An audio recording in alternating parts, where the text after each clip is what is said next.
Hi friends, இது BR Walks and Talks நம்ம YouTube channel. நம்ம சேனல் போடக்கூடிய எல்லா கதைகளும் நீங்க கேட்கணும்னா சப்ஸ்கிரைப் பண்ணிடுங்க. ஓகேவா? ஸோ இந்த வீடியோல கேட்கக்கூடிய கதை என்ன அப்படின்னா, திரு சாவி அவர்கள் எழுதிய ஊரார் அப்படிங்கிற ஒரு சமூக நீதி குறுநாவல். ரொம்ப ரொம்ப பிரபலமான ஒரு கதைன்னு சொல்லலாம். ஊரார் அப்படிங்கிறது. அதான் இந்த வீடியோல கேட்க போறோம். கேட்கலாமா?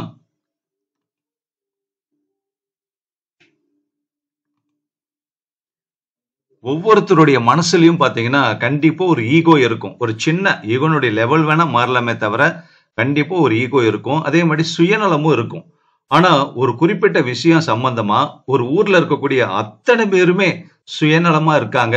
அவங்களுடைய சுயநலத்தை வெளிக்கொணர்ற மாதிரி ஒரு சூழ்நிலை வருதுங்கிறத ஒரு கதை இதுவரைக்கும் படிச்சதே இல்ல. நான் என்ன பொறுத்த வரைக்கும் இந்த நம்ம சேனல்ல மட்டுமே ஒரு 1300க்கு மேல கதை வீடியோக்கள் கொடுத்திருக்கோம். ஆனா ஒரு கதை கூட இது மாதிரி இல்ல.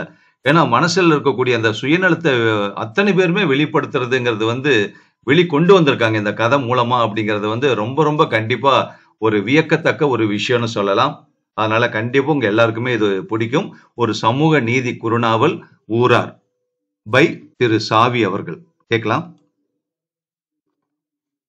அரச மரம் சலசலத்துக் கொண்டிருந்தது.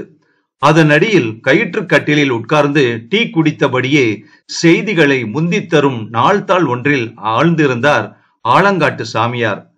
கமலா வயது 20 என்ற பெண்ணும் ஜெயச்சந்திரன் என்ற வாலிபனும் வயது 27 ஹோட்டல் அறைக்குள் விஷம் குடித்து இறந்து கிடந்தனர். போலீசார் புலன் விசாரணை நடத்தி வருகிறார்கள் என்று வாய்விட்டு படித்த சாமியார், பொழுது விடிஞ்சா ஒரு நல்ல செய்தி கிடையாதா? தற்கொலை செய்து கொண்ட ஜோடி, தடம் புரண்ட ரயிலு, ஜாக்பாட் மாரடைப்பு, வெளிநடப்பு, கதவடைப்பு, கடத்தல், பதுக்கல், கொள்ளை, கொலை, சதக் சதக் என்று கூறி சிரித்துக் கொண்டார். அவர் சிரிக்கும் போது கண்கள் இடுங்கி விழிகளும் சேர்ந்து சிரிக்கும். டீ ஆறி போகுது தாத்தா என்றான் குமாரு. அவன் சின்ன பையன். ஆகாசத்தில் வெகு உயரத்தில் விமானம் பறக்கும் சத்தம். சாமியார் அண்ணாந்து பார்த்துவிட்டு, குமாரு, நம்ம 2 பேரும் ஒரு தடவை பிளேன்ல போவான், வரையா என்று கேட்டார். எந்த ஊருக்கு? சிங்கப்பூருக்கு. அங்க போய் டேப் ரெக்கார்டரு, நைலான் கயிறு. கயிறு எதுக்கு? கட்டில் பின்னடா. அப்புறம் பைனாக்குலர், ரிஸ்ட் வாட்ச், பிஸ்கோத்து, சாக்லேட்டு, சாப்பாட்டு ஜாமா. எனக்கு? உனக்கு தாண்டா அவ்வளவும். சட்டை, நிஜாரு, புக்ஸுங்க. எனக்கு தான் படிக்க தெரியாதே. உங்க மாமன் கிட்ட சொல்லி படிக்க வைக்க சொல்லுடா. அவரு மாட்டாரு. ஏண்டா? எனக்கு அம்மா இல்ல, அப்பா இல்ல, நான் ஒரு அனாதை பையன். அவர் எனக்கு சாப்பாடு போட்டு வளர்க்கிறாரு, அது போதாதா? டேய் பைத்தியம், நீ அனாதை இல்லடா, நான் தான் அனாதை. உனக்கு மாமன் இருக்கான், பணக்கார மாமன். உங்க அப்பா சேர்த்து வச்ச சொத்தெல்லாம் அவங்கிட்ட தான்டா இருக்கு. அந்த ரகசியமெல்லாம் உனக்கு தெரியாது.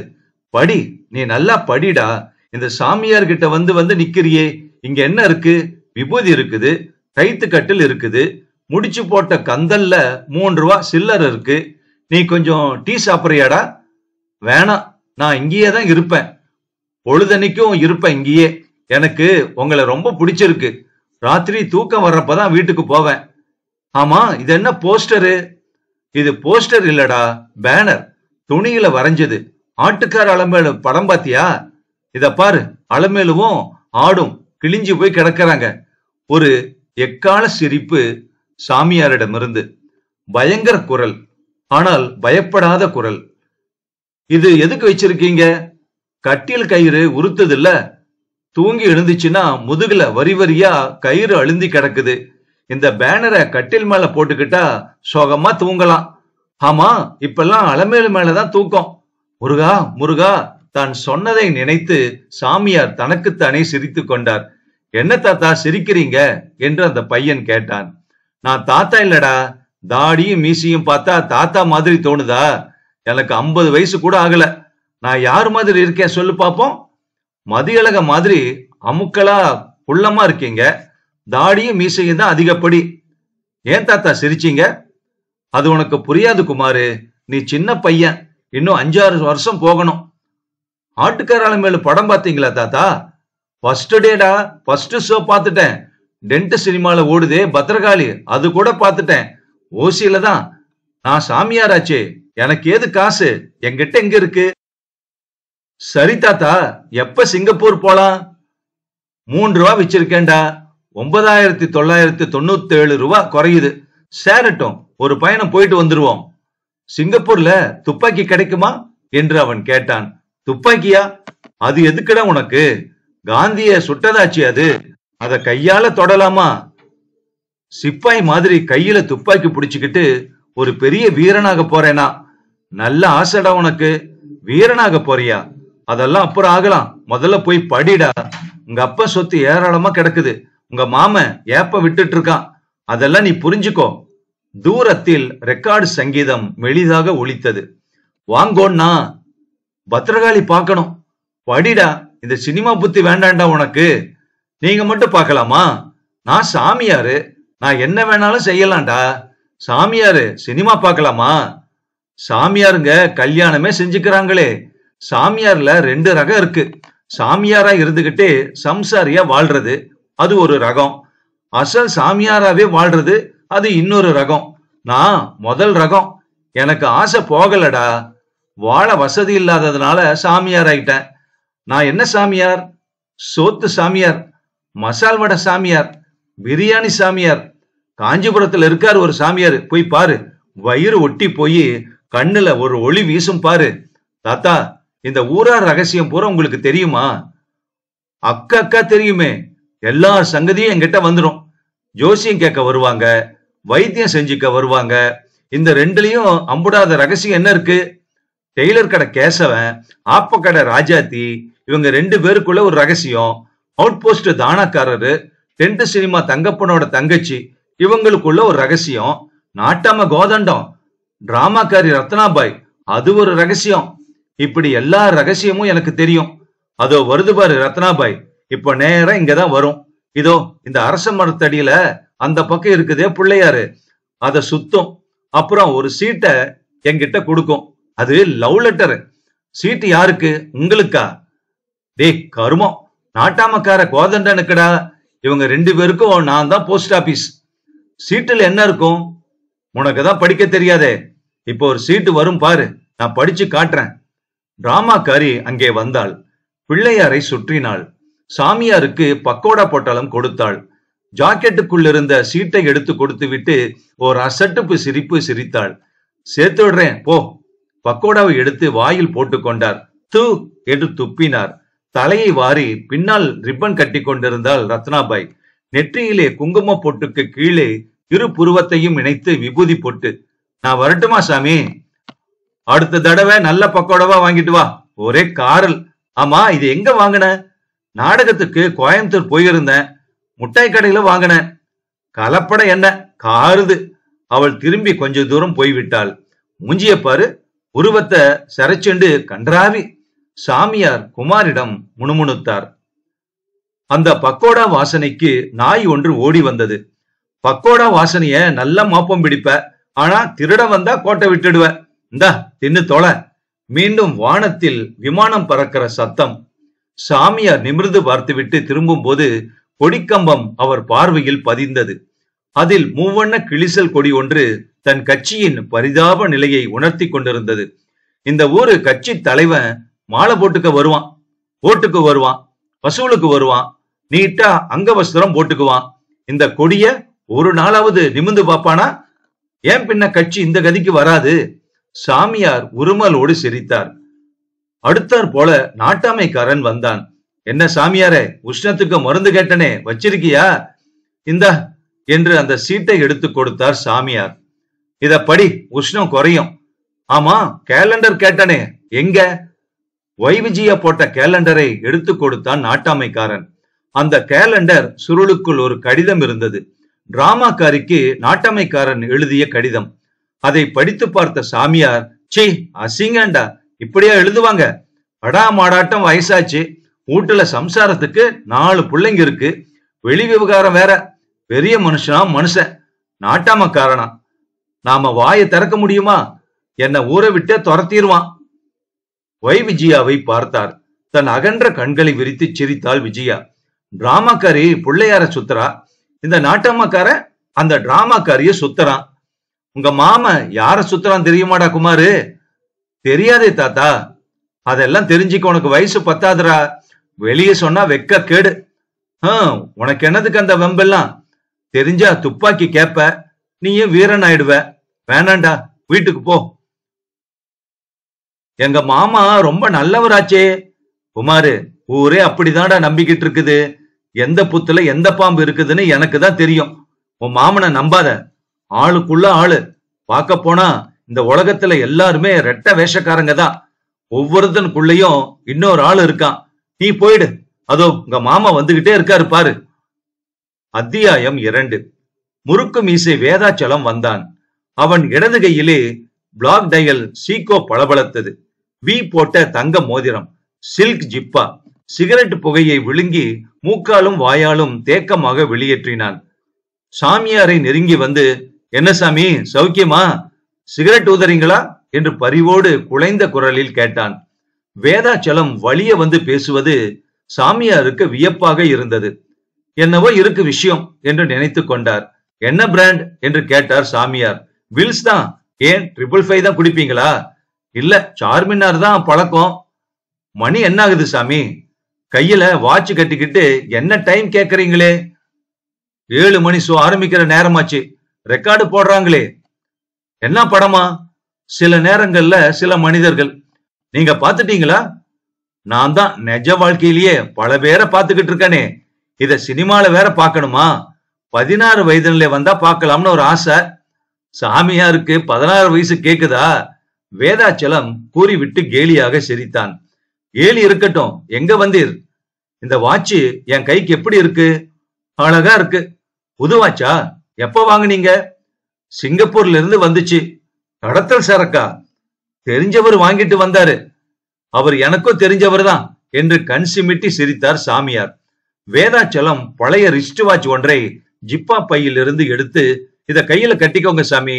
ஒமேகா வாட்ச் 40 ரூபாய் கொடுத்து ரிப்பேர் செஞ்சிருக்கேன் என்றான். இந்த கட்டைக்கு எதுக்கப்பா இதெல்லாம்? அட கட்டிக்கங்க சாமி, அன்போட தரேன்ல. சாமியார் கையில் பலாத்காரமாக அந்த வாட்சை கட்டி, உங்க கைக்கு இது ரொம்ப சைஸா இருக்குது என்றான்.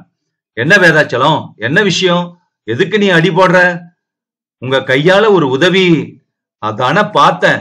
அதுக்குதான் இந்த வாட்சா? சரி சொல்லு. வேதாச்சலம் சாமியார் காதை 5 நிமிடம் கடித்தான். ஓஹோ என்று பல்லை கடித்தார் சாமியார். அட பாவி என்பது அதன் அர்த்தம்.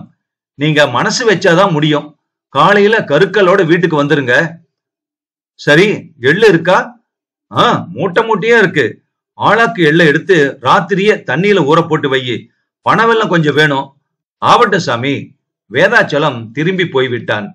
அயோக்கியன், இவன் என்ன பார்த்து 16 வயசு கேக்குதான்னு கேலி பேசுறான். வீதியில பெரிய மனுஷனாட்டம் உலாத்திக்கிட்டு வீட்டுக்குள்ள நடத்துற அக்கிரமோ.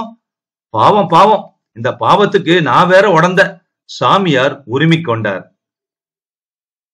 காலை வேளையில் இருட்டு பிரியாத முன்பே சாமியார் அந்த வீட்டுக்குள் வந்திருப்பது குமாருக்கு ஆச்சரியமாக இருந்தது. டேய் குமாரு, வாசக்கதவை சாத்துறா.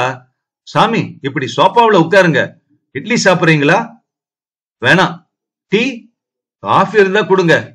சாமியார் காஃபி குடித்தார். சுற்றுமுற்றும் பார்த்தார். பெரிய வீடு, 2 கட்டு வீடு. முற்றத்துக்கு மேலே பந்தோபஸ்து கம்பி போட்டிருந்தது. நெல் மூட்டைகள் அடுக்கி இருந்தன. குருவிகள் நெல்மணிகளை கொத்தி கொண்டிருந்தன. கையில் கொண்டு வந்திருந்த பையில் இருந்து ஒரு டகர டப்பாவை எடுத்து அதற்குள்ளிருந்து லேகியத்தை எடுத்து கச்சக்காய் அளவுக்கு உருட்டினார். எங்க வர சொல்லுங்க அம்மாவ என்றார். குமாரு, வனஜாவை கூப்பிடுறா என்றான் வேதாச்சலம். பின்கட்டில் இருந்து வனஜா வந்து நின்றாள். ஐம்பொன் விக்கிரகம் மாதிரி. சின்ன வயசு. மூக்கு தீர்மையாக இருந்தது. வைர கேசரி போட்டிருந்தாள். சிரித்த முகத்தில் சோகம் தெரிந்தது. நெற்றியிலே பொட்டு இல்லை. நாக்க நீட்டுமா? அந்த பெண் நீட்டினாள். கையை பிடித்து நாடி பார்த்தார். கண்களையும் பார்த்தார். வாயில் எடுத்தியா? இப்ப கூட சத்தம் கேட்டுதே என்றான் வேதாச்சலம். இந்த லேகியத்தை சாப்பிடு. இன்னும் 1 மணி நேரம் கழிச்சு ஊற வச்ச எள்ளு தண்ணி எடுத்து பனவெல்லம் கலந்து சாப்பிட்டுடு. பானகம் மாதிரி இருக்கும். தண்ணியில வெல்லம் கரையிற மாதிரி அதுவும் கரைஞ்சிரும். 2 தினத்துல சரியா போயிடும். கவலைப்படாத போ என்றார் சாமியார். குமாருக்கு எதுவும் புரியவில்லை. வனஜா அடிக்கடி வாயில் எடுக்கிறாங்களே ஏன் என்று மட்டும் அவன் யோசித்தான். அப்ப நான் வரட்டுமா? சாமியார் கிளம்பி வாசல் வரை போய்விட்டார். வேதாச்சலம் அவரை தொடர்ந்து போய், சாமி, சங்கதி யாருக்கும் தெரியக்கூடாது, ஜாக்கிரத, என்னோட மானமே போயிரும் என்று ரகசிய குரலில் எச்சரித்து அவரை அனுப்பினான். அரச மரத்தடியில் கட்டிலில் உட்கார்ந்திருந்த சாமியார் நெற்றியில் பட்டென்று அடித்துக் கொண்டார். அதை பார்த்த குமாரு, ஏன் அடிச்சுக்கிறீங்க தாத்தா என்று கேட்டான். ஒசுக்கு அடிக்குதுரா. ஆமா, வாட்சி எது தாத்தா? உங்க மாமா கொடுத்தாண்டா. எங்க மாமா நல்லவர் பாத்தீங்களா? குமாரு, உனக்கு விவரம் தெரியாதுரா. உன் மாமன் இந்த வாட்சை எனக்கு ஏன் கொடுத்தான் தெரியுமா? ஏன் தாத்தா? லஞ்சம். அந்த ரகசியத்தை நான் வெளியே சொல்லக்கூடாதான். சொன்னா உங்க மாமன் என்ன ஊரை விட்டு தொலைச்சு போடுவான். எனக்கு தெரியணும் தாத்தா. தெரிஞ்சாலும் உனக்கு புரியாதுரா. சொல்ல மாட்டீங்களா? தூரத்தில் 2 நாய்கள் காதல் புரிந்து கொண்டிருந்தன. மனுஷங்க இந்த நாய்களை விட கேவலமா போயிட்டாங்க குமாரு. என்ன சொல்றீங்க? உங்க மாமங்காரனுடைய அண்ணன் செத்து போய் எத்தனை வருஷம் ஆகுது சொல்லு? 2 வருஷம். வனஜ உங்க மாமனுக்கு என்ன வேணும்? அண்ணன் பொஞ்சாதி. அதாவது உங்க மாமனோட அண்ணனுக்கு 2வது பொஞ்சாதின்னு சொல்லு. சம்சாரம் தவறி போனதும் இவளை கட்டிக்கிட்டாரு. ஏழை பொண்ணு, பாவம், தங்க விக்கிரகம் மாதிரி இருக்கா. கல்யாணம் கட்டி 2 வருஷத்துல புருஷனை பறி கொடுத்துட்டா. அனாதையா இப்ப உங்க மாமா வீட்டிலேயே வாழ்ந்துகிட்டு இருக்கா. இப்போ வாயில் எடுக்கிறா. என்ன அர்த்தம்? என்ன அர்த்தம்னு குமாரு புரியாமல் விழித்தான். உனக்கு புரியாதுரா இந்த விவகாரம் எல்லாம். நாய் ஜென்மங்கடா. உங்க மாமனுக்கு விஷயம் தெரிஞ்சா உன்னை என்னையும் தொலைச்சு போடுவான். போ, நீ போய் படி, போடா. எங்க மாமா ரொம்ப நல்லவராச்சே. ஏய், அயோக்கியண்டா உன் மாம. வனஜா சீதையும் இல்ல, உன் மாம வேதாச்சலம் ராமனும் இல்ல. அண்ணன் சம்சாரத்தையே கெடுத்தவன நீ நல்லவனு நம்பிக்கிட்டு இருக்கியா? ஏண்டா புயல் அடிக்காது? ஆளுக்குள்ள ஆளு. அதான் சொன்னனே, இந்த உலகத்திலேயே ஒவ்வொரு மனுஷனுக்குள்ளயும் இன்னொரு ஆள் இருக்கான். சில நேரத்துல அந்த உள்ளுக்குள்ள இருக்கிற ஆளு வெளியே வருவான். நல்லா பேர் வச்சாண்டா இந்த சினிமாவுக்கு. சில நேரங்களில் சில மனிதர்கள். அதுல ஒருத்தன் தான் மாமன். அவனை போய் நல்லவனு சொல்றியே, நம்பிக்கிட்டே இரு. நாமத்தை போடுவான் பாரு உனக்கு. ஊரு சொத்தை கொள்ளடிச்சுக்கிட்டு அண்ணன் பொஞ்சாதிய கெடுத்துக்கிட்டு நீ வீட்டுக்கு போடா. உங்க மாமா பார்க்க போறான், அப்புறம் சந்தேகப்படுவான். அப்போது அந்த பக்கமாக டெய்லர் கடை கேசவன் சைக்கிளில் போய்க் கொண்டிருந்தான். சாமியார் ஒமேகாவை பார்த்தார். அது 7:50 காட்டியது. இந்த இருட்டு வேளையிலே இவன் எப்படி எங்கே போகிறான் என்று சாமியார் சந்தேகப்பட்டார். சாவடி பக்கம் சைக்கிள் திரும்பியது. அங்கே ஆப்பக்கடை ராஜாத்தியின் உருவம் தெரிந்தது. சற்று நேரத்தில் அவர்கள் 2 பேரும் சாவடிக்குள் நுழைவதும் தெரிந்தது. இது வேற ஒரு கேசு, தனி கதை போ என்று சாமியார் சிரித்துக் கொண்டார். அத்தியாயம் 3. ஜக்கம்மா, ஜக்கம்மா! சிவாஜி கூச்சலிட்டு கொண்டிருந்தார். நடுநிசி நேரத்தில் அந்த சிம்ம குரல் டென்ட் சினிமாவில் இருந்து பயங்கரமாக ஒலித்தது. சாமியார் அந்த படத்தை 3 முறை பார்த்தாயிற்று. வானம் பொழியுது, பூமி விளையுது. அந்த டயலாக் அவருக்கு மனப்பாடம். ஒரு தடவை மெட்ராஸுக்கு போய் நடிகர் திலகத்தை பார்த்து பேசிவிட்டு வரணும். அவர் வீட்டு வாசல்ல கூட பிள்ளையார் கோயில் கட்டியிருக்கிறதா கேள்வி. இந்த அரச மரத்து பிள்ளையாருக்கும் சின்னதா ஒரு கூரை போட்டு கொடுக்க சொல்லணும். மெட்ராஸுக்கு போக குறைஞ்சது 50 ரூபாயாவது ஆகுமே. பணத்துக்கு எங்க போறது? என்ன பண்றது? பின்பக்கத்தில் உள்ள வில்வ மரத்தில் இருந்து கோட்டான் ஒன்று கத்தியது. வடக்கு திசையில் வெகு தூரத்துக்கு அப்பால் நாய் ஊளையிடும் சத்தம் காற்றில் மெலிதாக ஒலித்தது. சாமியார் ஆகாசத்தை பார்த்தார். சப்த ரிஷிகள் கண் சிமிட்டிக் கொண்டிருந்தன. தூக்கம் வரவில்லை அவருக்கு. எழுந்து உட்கார்ந்தார். கிணற்றடிக்கு போனார். டீ தயாரித்து சாப்பிட்டார். சார்மினார் ஒன்றை பற்ற வைத்து ஊதினார். சுகமாக இருந்தது. சிவாஜி எட்டப்பனை ஏசிக் கொண்டிருந்தார். தென் திசையிலிருந்து யாரோ ஒரு ஆள் வருவது நிழலாக தெரிந்தது. அலையலையாக வானத்தை நோக்கி உயர்ந்த கராப். பிளேடு பக்கிரி. அவன்தான். அவன் நெருங்கி வந்தான். இப்படி எங்கிருந்து வர என்று சாமியார் கேட்டார். சினிமாவுக்கு போயிட்டு வரேன். தெற்கு பக்கத்திலிருந்து வர? சினிமா கொட்டா வடக்கால இருக்கு. வெளியூர்ல பார்த்தேன். இப்பதான் பஸ்ல இருந்து இறங்கி வரேன். பிளேடு, எங்கிட்டயே போய் சொல்லாதரா, தப்பு. உண்மையை சொல்லிடு. அவனாசி தெருக்கு போயிட்டு வரையா? திருவிழா கூட்டத்துல பிக் பாக்கெட் அடிச்சுக்கிட்டு வந்திருப்ப இல்ல? தூரத்தில் போலீஸ் விசில் கேட்டது. அவுட் போஸ்ட் ரோந்து போகுதுரா. பக்கீரி அப்படியே பின்வாங்கினான். ஏன் பயப்படுற? மடியில கனமா? இந்தாங்க சாமி 100 ரூபா. எதுக்கு? பிள்ளையார் கோயில் கட்ட. எது? சாமியாரே, உனக்கு எதுக்கு அந்த கேள்வியெல்லாம்? பேசாம வச்சுக்கோ. எங்கேயோ அடிச்சேன், வாங்கிக்குவியா? திருட்டு சொத்தெல்லாம் தொடமாட்டேன்டா. முதல்ல இந்த இடத்த விட்டு போயிடு நீ. பக்கீரி இடுப்பில் கட்டியிருந்த தன் 4 முழ வேட்டியை விலக்கி அதற்குள்ள இருந்த சிவப்பு நிற நிஜார் பாக்கெட்டுக்குள் கையை விட்டான். ஒரு பர்ஸ், கனமான பர்ஸ் வெளியே வந்தது. இது ஏது உனக்கு? பொள்ளாச்சி சந்தையில அடிச்சேன். 1200 ரூபா. இத பத்திரமா வச்சிரு சாமி, காலையில வந்து வாங்கிக்கிறேன். இதுல பிள்ளையாருக்கு 100 ரூபா. என்ன, போலீஸ கூப்பிடவா? என்ன சாமியாரே, பயமுறுத்துறியா? அவுட் போஸ்ட் என் மேல கைய வச்சிருவானா? கிழிச்சிட மாட்டேன். இந்த புடி, மரியாதையே வச்சுக்க. தொட மாட்டேன்டா, பாவ பணம் இது. பிடிக்க போறியே இல்லையா? இல்லனா? பக்கிரி இடுப்பில் இருந்த பிச்சுவா கத்தியை எடுத்து சாமியாரின் நெஞ்சுக்கு நேராக கொண்டு போனான். சாமியார் பயந்து போனார். இத வச்சுக்கோ சாமி, இப்ப வீட்டுக்கு போறேன். கொஞ்சாதி இந்த பர்ஸ பார்த்தா ஏதுன்னு கேப்பா. திருடனதுன்னு தெரிஞ்சா ஊரை கூட்டுவா. அப்புறம் ஊருக்குள்ள என் மரியாதை என்ன ஆகிறது என்றான் பக்கிரி. உனக்கு மரியாதை வேற இருக்குதா ஊருக்குள்ள என்று சாமியார் எண்ணிக்கொண்டார். பக்கிரி மணிப்பர்சை சாமியார் மீது வீசிவிட்டு, சார்மினார் வச்சிருக்கியா, ஒண்ணு கொடு என்றான். சாமியார் கொடுத்தார். பற்ற வைத்துக் கொண்டு காலையில பாக்குறேன் என்று கூறிவிட்டு போய்விட்டான். கள்ளனுக்கு, கள்ள காதலுக்கு, கள்ள கடத்தலுக்கு, கள்ள சாராயத்துக்கு இவ்வளவுக்கும் நான் தான் துணையா? ஊரு கிளைச்சவன் பிள்ளையார் கோயில் ஆண்டின்னு சொல்லுவாங்க. சரியான பழமொழிதான் என்று எண்ணிக்கொண்டே பர்ஸை எடுத்து பைக்குள் பத்திரப்படுத்தினார் சாமியார். காலையில் குமார் வந்தான். கோடி விட்டு கிளவி செத்துட்டாங்க என்றான் அவன். அட பாவமே, எப்படா? ராத்திரியிலே செத்துட்டாங்களாம். வனஜாமா சொன்னாங்க. வயசாச்சு இல்ல, 80-85 இருக்குமே.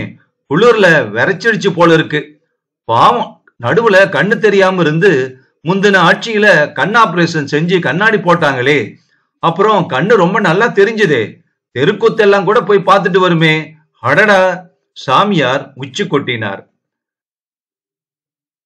குமாரு சாமியார் முகத்தையே பார்த்தான். கிளவிய தூக்கிட்டு போறதுக்கு ஏதாவது ஏற்பாடு நடக்குதாடா? அனாத கிளவி பாவம், ஒரே ஒரு புள்ள இருந்தான். அவனும் மிலிட்டரியில செத்துட்டான். நீ போய் பாத்தியா குமாரு? ஆமா தாத்தா, நான் போய் பார்த்தேன். ஆனா யாருமே அங்க இல்ல. பக்கத்து வீட்டு அம்மா தான் வந்திருக்காங்க. அழுவுறதுக்கு கூட ஆள் இல்ல தெரியுமா?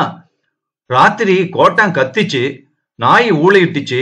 அப்பவே நினைச்சேன் ஏதோ நடக்க போகுதுன்னு. கிளவிய தூக்கிடுச்சா? சாமியார் எழுந்து வேகமாக நடந்தார். எதிரே பக்கிரி வந்தான். டே பக்கிரி, கூடவே வாடா, கிளவி போயிடுச்சான். எந்த கிளவி? மிலிட்டரி சாமிக்கன் அம்மாடா, வாடா போய் பாப்போம் என்று அவனை அழைத்து கொண்டு கிளம்பினார். 4 பேரை கூட்டி வரட்டி விறகு சேர்த்து பச்சை மூங்கில் வெட்டி வந்து புதுச்சட்டி கொண்டு வந்து ஒரு மாதிரி கிழவியின் காரியத்தை முடித்துவிட்டு திரும்பிய சாமியார் கிணற்றடியில் போய் நின்று கொண்டு வாளி வாளியாக தண்ணீர் சேந்தி தலையிலே ஊற்றிக்கொண்டார். தலையை துவட்டி கொண்டே கட்டிலில் வந்து உட்கார்ந்தார். நல்ல பசி அவருக்கு. டீ போட்டு குடித்தார். இந்த சமயம் வெளியூரில் இருந்து வந்த ஆள் ஒருவன் அவரிடம் ஒரு சீட்டை கொடுத்தான். சாமியார் படித்துவிட்டு முகத்தை சுளித்தார். திண்டிவனத்தில் இருந்து அவருடைய சகோதரி பண உதவி கேட்டு எழுதியிருந்தாள். சாமியார் ஆகி ஊரை விட்டுட்டே வந்தாலும் விடுறாங்களா? என்கிட்ட ஏதுப்பா பணம்? 4 நாளா காய்ச்சல படுத்திருக்காங்க ஐயா. செலவுக்கு பணம் இல்லையா? திருவிழாவுக்கு போறியே, அப்படி அண்ணனை பார்த்துட்டு வா, சீட்டு தரேன்னு சொன்னாங்க என்றான் அந்த திண்டிவனத்து ஆள். நான் பேங்கா வச்சிருக்கேன், ஆண்டி கிட்ட ஏது பணம்? அப்போது சைக்கிளில் பக்கிரி வந்தான். அவன் முகத்தில் அவசரம் தெரிந்தது. சற்று தூரத்தில் ஒரு காலை பெடலில் வைத்தபடியே தரீங்களா என்று கேட்டான். சாமியார் பர்ஸை எடுத்து கொடுத்தார். பக்கிரி அதிலிருந்து 100 ரூபாய் நோட்டு ஒன்றை உருவி சாமியாரிடம் கொடுத்துவிட்டு வேகமாக போய்விட்டான். திண்டிவனத்து ஆசாமியை எதிரில் வைத்துக் கொண்டு சாமியாரால் அதிகம் பேச முடியவில்லை. இந்தா 100 ரூபா இருக்கு, இதுல பிள்ளையார் கோயில் கட்டுறதுக்குன்னு கொடுத்தான், எடுத்துட்டு போய் கொடு. ஆமா, குழந்தைங்க எல்லாம் நல்லா இருக்குதா? விசாரிச்சேன்னு சொல்லு போ. திண்டிவனம் ஆள் போய்விட்டான். பிறகு குமார் வந்தான். சாமியார் ஒமேகாவை பார்த்தார். அதை மறந்து போய் கையில் கட்டியபடியே தலை முழுகி இருந்தது அப்போதுதான் அவருக்கு தெரியும். என்ன ஆச்சுரா வனஜாவுக்கு? குமாரை பார்த்து கேட்டார் சாமியார். வாயில் எடுத்துக்கிட்டு தான் இருக்காங்க என்றான் அவன். சரியாயிரும் சரியாயிரும். இந்தாங்க, வனஜாமா கொடுத்துட்டு வர சொன்னாங்க. எவர் சில்வர் டிஃபன் பாக்ஸை சாமியாரிடம் கொடுத்தான் குமாரு. என்னடா அது, வாசனை பலமா இருக்குது. கோழி பிரியாணி வீட்ல செஞ்சாங்க. பசிக்கு சாமியார் ஒரு பிடி பிடித்தார். தண்ணீரை குடித்தார். ஏப்பம் விட்டார். கோழி விடிய கால சீக்கிரம் எழுப்பிடுண்டா, கோழியாச்சே என்று கூறிவிட்டு சிரித்தார் சாமியார். எங்கிருந்தோ அந்த நாய் ஓடி வந்தது. இந்த நாய்க்கு தான் எங்க மணக்குமோ சனியனே, இந்த தொலை. மிச்ச பிரியாணியை டிஃபன் பாக்ஸை கவிழ்த்து கொட்டினார். திடீரென்று ஊர் நாய்கள் எல்லாம் சேர்ந்து குலைத்தன. காது செவிடுபட்டது. நரிக்குறவர்கள் கூட்டம் ஒன்று ஊர் ஓரத்தில் வந்து முகாம் போட்டுக் கொண்டிருந்தார்கள். குமாரு அவர்களை வேடிக்கை பார்க்க ஓடிவிட்டான். ஒமேகாவை ஆட்டி காதில் வைத்து பார்த்தார் சாமியார். அது ஓடிக்கொண்டிருந்தது. மணி 12:30. டிராமாக்காரி ரத்னாபாய் அப்போது வந்தாள். பிள்ளையாரை சுற்றினாள். விளக்குக்கு எண்ணெய் ஊற்றினாள். இந்தாங்க சாமி, மைசூர் பாகு நெய்யிலேயே செஞ்சுது. ஏது? அவனாசி திருவிழாவுக்கு போயிருந்தேன். டிராமா ஹோட்டல்ல வாங்கிட்டு வந்தேன். அசல் நெய்யில தயாரிச்சதுன்னு போர்டுல எழுதி இருந்துச்சு. அது நெய்யில்லம்மா, பொய். ஆமா, அது சரி. நாட்டமக்காரரை பாத்தியா? எங்க? அவனாசியில இல்லையே. நீயும் அவரு சேர்ந்து உட்கார்ந்து ஹோட்டல்ல சாப்பிட்டுக்கிட்டு இருந்ததா கேள்விப்பட்டனே. யார் சொன்னது? சும்மா ஒரு யூகந்தான். நாட்டமக்காரர 2 நாளா காணோம். அவனாசியில வேற திருவிழா. நீ டிராமாவுக்கு போயிட்ட. கணக்கு போட்டுக்கிட்ட நானே. 2 நாள் என்றார் சாமியார். நான் வரேன். ரத்னாபாய் போய்விட்டாள். அவுட் போஸ்ட் பழனி மஃப்டியில் வந்தான். சிகரெட் இருக்கா சாமி என்று கேட்டான். என்ன பழனி, ட்ரெஸ் இல்லாம வர? சிகரெட் கொடுத்தார். சஸ்பென்ஸ்ல இருக்கேன் சாமி. லஞ்சமா? இல்ல, சத்தியமங்கலம் காட்டுல இருந்து புலி வந்தது பாருங்க, அத நான் பிடிக்கலையாம். அது விஷயமா எனக்கும் எஸ்ஐக்கும் கொஞ்சம் தகராறு என்றான் பழனி. புலியத்தான் புடிச்சிட்டாங்களே, பேப்பர்ல பார்த்தனே. அது வேற புலி என்றான் பழனி. அத்தியாயம் 4. உட்கார்ந்து உட்கார்ந்து கட்டில் கயிற்றில் தொய்வு ஏற்பட்டிருந்தது. சாமியார் அதை இழுத்து பின்னி முறுக்கேற்றினார். தனக்குத்தானே சிரித்துக் கொண்டார். என்ன சிரிக்கிறீங்க சாமி என்று கேட்டான் அவுட் போஸ்ட் பழனி. பேனரை எடுத்து உதறிவிட்டு அதில் இருந்த ஆட்டுக்கார அலமேலு மீது இருந்த தூசியை தட்டியபடி, அலமேலுவும் ரெட்ட நாடி, நானும் ரெட்ட நாடி, கட்டில் தொய்யாம என்ன செய்யும்? அதை நினைச்சுதான் சிரிச்சேன் என்றார் சாமியார். சாமியார் நல்ல தமாஸ் தான் என்றான் பழனி. ஆப்பக்கடை ராஜாத்தி அப்போது வந்தாள். அலுமினிய டிஃபன் பாக்ஸ் ஒன்றில் இட்லியும் மீன் குழம்பும் கொண்டு வந்து சாமியார் பக்கத்தில் வணக்கென்று வைத்தாள். இத்தோட 6 ரூபா 40 பைசா ஆச்சு என்றாள் குரலில் ஒரு அழுத்தத்தோடு. பழனி ஓரக்கண்ணால் அவளை ரசித்துக் கொண்டிருந்தான். களையான முகம், எடுப்பான நெற்றி, கன்னத்தில் குழி. என்ன அப்படி பாக்குற என்று பழனியை அதிகாரத்தோடு அதட்டினாள் அவள். நீ ரோட்ல கடை போடுற, மொய்க்குது, டிராபிக்கு இடைஞ்சலா இருக்குது, எழுதிரவா என்றான் பழனி அவளை பார்த்து. பெரிய டிராபிக் துள்ளி போகுது இந்த ரோட்ல. ஏன் காலையில சாப்பிடலையா? வந்து சாப்பிட்டுட்டு போயேன். ஆமா, என்ன ஆச்சு புலி? அத பிடிக்காத, மொய்க்குதான். ஓசியில சாப்பிடுறப்போ அப்போ ஒண்ணு இல்லையா? சாமியாரே, காசு எப்ப தர போற என்றாள் சாமியாரை பார்த்து. தரேன் தரேன். தரேனா எப்பன்னு கரெக்டா தெரியணும். காசு வரட்டும், ஆண்டி கிட்ட ஏது பணம்? அந்த பேச்செல்லாம் வேணாம். சாமியாராச்சே, போனா போகுதுன்னு கொடுத்தா கெடு வச்சுக்கிட்டே போறது நல்லா இருக்கா? இது நியாயமா உனக்கு சாமி? நான் சனிக்கிழமை வருவேன், கொடுத்துடணும். இல்ல நான் ரொம்ப பொல்லாதவளாயிடுவேன். வேகமாக திரும்பி நடந்தாள் அவள். சாமியாருக்கு அவமானம் தாங்கவில்லை. ஆனாலும் அவள் சொன்ன சுடு சொற்களை மௌனமாக ஜீரணித்துக் கொண்டார். அவுட் போஸ்ட் பழனி அசந்து போனான். ஆப்பக்கடைக்காரி மீது கேஸ் பிடித்து அவளை பழிவாங்க எண்ணினான். சஸ்பென்ஷனில் இருக்கும் தனக்கு அந்த அதிகாரம் இல்லாததால் அவன் சும்மா இருந்து விட்டான். பழனியின் முகம் பசியால் வாடியிருப்பதை கண்ட சாமியார் டிஃபன் பாக்ஸில் இருந்து 2 இட்லிகளை எடுத்து கொடுத்து சாப்பிட. நீங்க சாப்பிடலையா என்று கேட்டான் பழனி. ஆப்பக்கடைக்காரி பேசினது வயிறு நிரம்பி போச்சு. ஆண்டவனே! மீன் குழம்பு வாசத்துக்கு நாய் ஓடி வந்தது. அவன் சாப்பிட்ட பிறகு சாமி கிட்ட 10 ரூபா பணம் கேட்கலாம்னு வந்தேன். ஆனா சாமியே சங்கடத்துல இருக்காங்களே. நான் வரட்டுங்களா என்று இழுத்தபடி எழுந்தான். 10 ரூபாய்க்கு அப்படி என்ன நெருக்கடி என்று சாமியார் கேட்டார். அரிசி வாங்கணும், சம்பளம் வாங்கலையே, நான் தான் சஸ்பென்ஸ்ல எல்லாம் இருக்கேன். ஓஹோ அப்படியா, சரி இந்த வாட்ச் எடுத்துக்கிட்டு போ, யாருகிட்டயாவது கொடுத்து ஒரு 50 ரூபா கடன் வாங்கிட்டு வா, எனக்கு 40 ரூபா கொடு, ஒரு மாசத்துல திருப்பி கொடுத்துடலாம் என்றார் சாமியார். இது ஏது சாமி வாட்சு? இது வேதாச்சலம் கொடுத்தான். சும்மா கொடுக்க மாட்டானே, கஞ்சனாச்சே, ஏதோ அழுக்கு இருக்கு என்று இழுத்தான் பழனி. இருக்குன்னு வச்சுக்கோ ஏன் என்றார் சாமியார்.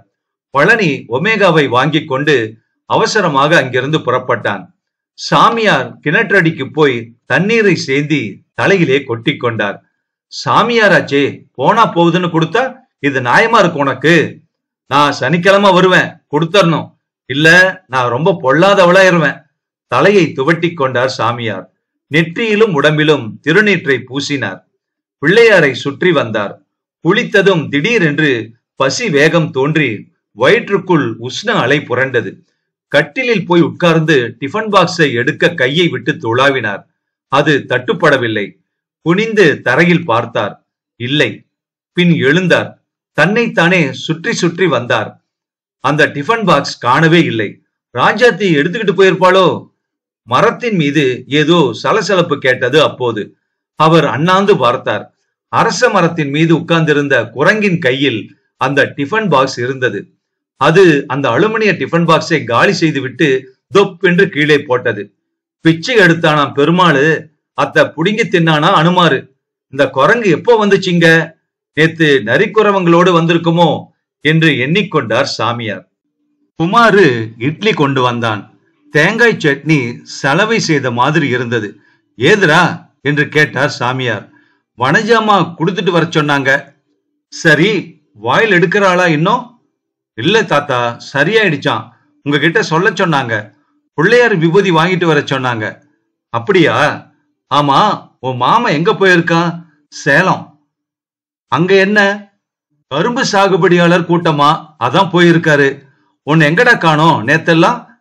நான் நரிக்குறவங்களை பார்க்க போயிருந்தேன் தாத்தா. துப்பாக்கி வச்சிருக்காங்களே, காடை கவுதாரி சுடுவாங்க அவங்க எல்லாம், தெரியுமா உனக்கு? நேத்து கூட ஒரு முயல் சுட்டாங்க தாத்தா. உனக்கு எதுக்குடா அதெல்லாம்? படி, நல்லா படிச்சு முன்னுக்கு வா. 3வது படிச்சிருக்கனே, பத்தாதா? சரி, திருக்குறள் படிப்பியா? அர்த்தம் புரிஞ்சுக்குவியா? அதுல என்ன இருக்குது? எப்படி வாழணுங்கிற தத்துவம் எல்லாம் இருக்குடா. அதுக்கு ஒப்பான நூல் இந்த உலகத்திலேயே இல்லடா. காக்கி ட்ரெஸ் போட்டுக்கிட்டு துப்பாக்கி பிடிச்சுக்கிட்டு லெப்ட் ரைட் நடக்கணும் தாத்தா, அதான் எனக்கு ஆசை. நல்ல ஆசைடா போ. இந்தாங்க. என்னடா அது? வில்ஸ் பேக்கெட்டு உங்களுக்கு தான். ஏது? எங்க மாமன் நிறைய அடுக்கி வச்சிருக்காரு, ஒரு பாக்கெட் எடுத்துக்கிட்டு வந்தேன். இதை கொண்டு போய் வச்சிரு. திருடக்கூடாது, பொய் பேசக்கூடாது, தெரிஞ்சுதா? இதுக்குதான் திருக்குறள் படிக்கணுங்கிறது. ஒன்னே ஒன்னு எடுத்துக்கங்க தாத்தா. திருட்டு சொத்துரா, தொடமாட்டேன், கொண்டு போயிடு. குமாரு உற்சாகம் குறைந்து வீட்டுக்கு போனான். பழனி திரும்பி வந்தான். 10 ரூபாய் நோட்டுகளை எண்ணி சாமியாரிடம் கொடுத்தான். கிடைச்சதா பணம் என்று கேட்டார். 80 ரூபா கிடைச்சது சாமி. இந்தா, நீ 20 வச்சுக்கோ, பணம் கிடைச்சதும் திருப்பி கொடு, போதும். போறப்போ ஆப்பக்கடைக்காரி கிட்ட இந்த ரூபாயை கொடுத்துரு என்று இன்னொரு 10 ரூபாயை எடுத்து பழனியிடம் தந்தார். அந்த பொம்பளைய சும்மா விடக்கூடாது சாமி, மரியாதை இல்லாம பேசிவிட்டாலே, மனசு கொதிக்குது எனக்கு என்று கோபப்பட்டான் பழனி. என்னதானே பேசினா, நீயே கோபப்படுற? போ போ. பழனியை சாந்தப்படுத்தினார் சாமியார். அடுத்த நிமிடம் குமாரி இறைக்க இறைக்க ஓடி வந்தான். தாத்தா, டெய்லர் கேசவனை நல்ல பாம்பு கடிச்சிருச்சான் என்று பதறினான். வண்டியில போட்டுக்கிட்டு இங்க வராங்க என்றான். 4-5 பேர் வண்டியில் இருந்த கேசவனை தூக்கி வந்து கட்டிலில் படுக்க வைத்தார்கள். ராசாத்தி ஓடி வந்தாள். ஐயோ ஐயோ என்று வாயிலும் வயிற்றிலும் அடித்துக் கொண்டாள். கேசவன் மனைவி அவளை சந்தேகத்துடன் பார்த்தாள். சாமியார் வேட்டியின் ஒரு மூலையில் நீளமாக கிழித்தார். மந்திரித்தார். நாடா போல் கிழித்திருந்த துணியில் முடிச்சு மேல் முடிச்சாக போட்டுக் கொண்டிருந்தார். 7வது முடிச்சின் போது கேசவன் கண் திறந்தான். இனி உசுருக்கு ஆபத்தில்ல, எடுத்துக்கிட்டு போங்க என்றார் சாமியார். அதற்குள்ளாக ஊரே அரச மரத்தடியில் கூடிவிட்டது. ராசாத்தி சாமியார் காலில் விழுந்து கும்பிட்டாள். கேசவன் மனைவி அதையும் பார்த்தாள். தன் புருஷன் மீது இவளுக்கு ஏன் இத்தனை கரிசனம்? ஏதோ ரகசியம் இருக்கிறது என்று எண்ணிக்கொண்டாள். இன்னும் கொஞ்ச நாளைக்கு எண்ணெய் பதார்த்தம் எதுவும் சாப்பிடக்கூடாது, உப்பில்லாத பத்தியம் இருக்கணும் என்று சொல்லிக்கொண்டே சாமியார் முடிச்சு போட்ட அந்த துணியை அரச மரத்தில் கட்டிவிட்டார். பாம்பு அம்புட்டுதாமா? கேசவன் மனைவியிடம் கேட்டார். அகப்படலையா, ஓடிடுச்சான். அது கண்ணை புடுங்க என்று சபித்தாள் ராஜாத்தி. இருளனை கூப்பிட்டு பாம்பு கடிச்ச இடத்துல கொந்து போட சொல்லுங்க, விஷம் வெளியே வந்துரும் என்றார் சாமியார். நான் போயிட்டு வரேன் சாமி, நீங்க தான் எனக்கு தெய்வம் என்றாள் ஆப்பக்கடை ராஜாத்தி. அவுட் போஸ்ட் பணம் கொடுப்பாரு, வாங்கிக்க என்றார் சாமியார் அவளிடம். மன்னிச்சிருங்க சாமி, காலையில கொஞ்சம் துடுக்கா பேசிவிட்டேன், அப்படி பேசியிருக்க கூடாது, தப்புதான், மன்னிச்சிருங்க. நீங்க பணம் எதுவும் கொடுக்க வேணாம். ஏன்? கேசவனை காப்பாத்தினீங்களே. மந்திரம், வைத்தியம், ஜோசியம் இதுக்கெல்லாம் நான் பணம் வாங்குறத வழக்கம் இல்ல, தெரியுமா? ஆமா, கேசவன் உனக்கு என்ன வேணும் என்று சாமியார் அவளை பார்த்து கேட்டார். தெரியாத மாதிரி கேட்கறீங்களே சாமி. ராசாத்தி வெட்கத்தோடு திரும்பி நடந்தாள். சாமியாருக்கு மெட்ராஸில் வேலை இருந்தது. கட்டிலை எடுத்து அரச மரத்தடியில் சாத்திவிட்டு பையை எடுத்துக்கொண்டு குமாருவை கூப்பிட்டார். நான் வரேண்டா என்று புறப்பட்டார். பட்டணத்துக்கா தாத்தா? ஆமா, சாயந்தரம் 4 மணி பஸ்ஸுக்கு போறேன், திங்கக்கிழமை திரும்பிடுவேன். உன் மாமன் வந்தா சொல்லு. எனக்கு என்ன வாங்கிட்டு வருவீங்க தாத்தா? சிலேட்டு, வாய்ப்பாடு, பென்சிலு, பேனா, நோட் புக்கு, முத்தமிழ் 4ஆம் வாசகம், திருக்குறள், எனக்கு அபிராமி அந்தாதி. சற்று தூரம் நடந்தார். தெருக்கோடியில் கமலா எதிரில் வந்தாள். வாமா, நல்ல சகுனம்தான், எதிரில வர என்றார் சாமியார். பட்டணம் போறீங்களா சாமி? ஆமாமா. எனக்கு ஒரு வழி செய்ய மாட்டீங்களா சாமி? என்னை கொண்டு போய் என் புருஷங்கிட்ட எப்ப சேர்க்க போறீங்க? கண்ணீர் உகுத்தாள் அந்த பெண். முருகனை வேண்டிக்கோ, பார்க்கலாம், எல்லாம் நல்லபடியா நடக்கும். ஆமா, சிந்தாதிரிப்பேட்டையில எங்க இருக்கான்னு சொன்ன? சாமிநாயக்கன் சந்துல சைக்கிள் ஷாப்பு. டைம் கிடைச்சா நான் பாக்குறேன். அழுவாதம்மா, நல்ல காலம் பிறக்கும். நீ போறப்போ பிள்ளையார சுத்திட்டு போ. 4 நாட்கள் கழித்து சாமியார் திரும்பி வந்தார். ஊரில் ஏதோ பெரிய ரகளை நடந்திருப்பது போல் தோன்றியது. சூழ்நிலை சரியில்லை. எல்லார் முகத்திலும் ஒரு திகிலும் பயமும் தெரிந்தது. என்னடா விஷயம் குமாரு? ஊர்ல ஒருத்த முகத்திலையும் சிரிப்ப காணோம் என்று ஆவலோடு விசாரித்தார் சாமியார். ஒரு கொள்ள கூட்டம் வந்து ஊரையே கலக்கிடுச்சு தாத்தா. என்னது கொள்ள கூட்டமா? என்னடா சொல்ற என்று கட்டிலை நிமிர்த்தி போட்டார் சாமியார். இந்த குறுநாவலோட தொடர்ச்சி அடுத்த பகுதியில் கேட்கலாமா?